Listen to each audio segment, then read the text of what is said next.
سورہ آل عمران آیت نمبر 36۔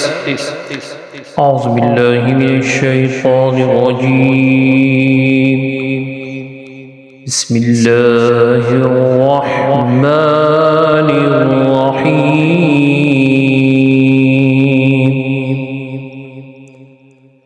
فلما وضعتها قالت رب إني وضعتها أنثى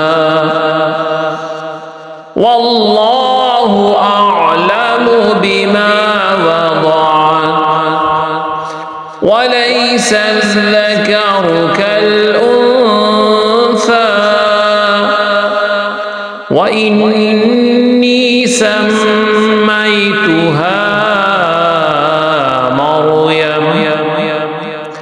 مريم وإني أعيذها بك وذريتها من الشيطان الرجيم۔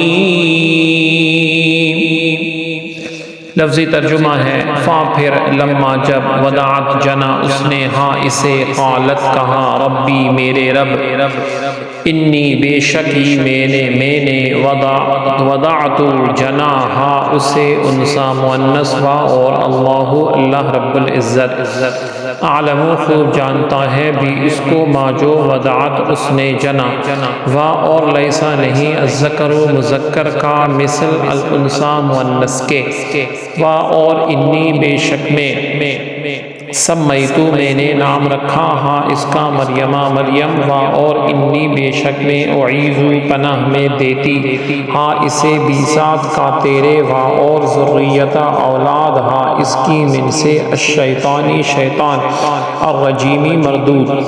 با محاورہ ترجمہ ہے پھر جب اس نے لڑکی جنی تو عرض کرنے لگی مولا میں نے تو یہ لڑکی جنی ہے حالانکہ جو کچھ اس نے جنا تھا اللہ رب العزت اسے خوب جانتا تھا۔ وہ بولی اور لڑکا جو میں نے مانگا تھا ہرگز اس لڑکی جیسا نہیں ہو سکتا تھا جو اللہ رب العزت نے عطا کی ہے، اور میں نے اس کا نام ہی مریم عبادت گزار رکھ دیا، اور بے شک میں نے اس کو اور اس کی اولاد کو شیطان مردود کے شر سے تیری پناہ میں دیتی ہوں۔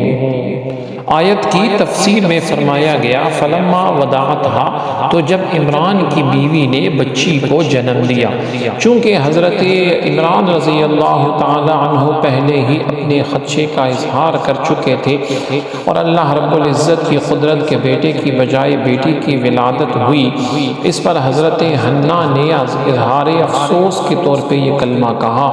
انہیں حسرت و غم اس وجہ سے ہوا کہ چونکہ لڑکی پیدا ہوئی ہے لہٰذا نظر پوری نہیں ہو سکے گی۔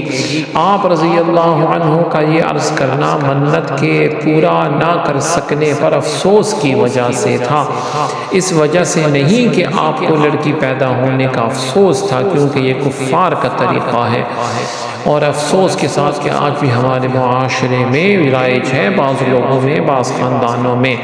لیکن اللہ رب العزت نے جو لڑکی عطا فرمائی تھی اس کے بارے میں فرمایا کہ کوئی لڑکا اس لڑکی کی طرح نہیں ہو سکتا، کیونکہ یہ تمام جہان کی عورتوں سے افضل ہوگی، روح اللہ حضرت عیسیٰ علیہ السلام کی ماں ہوگی۔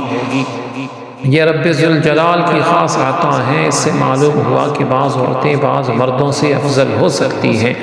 خیال رہے کہ حضرت مریم اپنے زمانے میں تمام جہان کی عورتوں سے افضل تھی، یہ نہیں کہ ان کا مرتبہ حضرت عائشہ صدیقہ رضی اللہ عنہا، حضرت خدیجہ رضی اللہ عنہا، حضرت فاطمہ الزہرا رضی اللہ عنہا سے بڑھ کر ہو۔ مریم کے معنی ہیں عابدہ اور خادمہ، اور پھر آگے ارشاد فرمایا وَإِنِّي أُعِيذُهَا بِكَ اور میں اسے تیری پناہ میں دیتی ہوں۔ حضرت مریم رضی اللہ عنہا کی والدہ نے حضرت مریم اور ان کی اولاد کے لیے شیطان کے شر سے پناہ مانگی، اور اللہ تعالی عز و جل نے اس دعا کو قبول فرمایا۔ لہٰذا یہ مقبول الفاظ ہیں، اپنی اولاد کے لیے ان الفاظ کے ساتھ دعا مانگتے رہنا چاہیے۔ اللہ رب العزت ہم سب کو دنیا اور آخرت دونوں کی شاندار کامیابیاں نصیب فرمائے۔ سبحانک اللہم و بحمدک، اشہد ان لا الہ الا انت، استغفرک و اتوب الیک، وصلی اللہ تعالی علی خیر خلقہ محمد وعلی آلہ واصحابہ اجمعین برحمتک یا ارحم الراحمین۔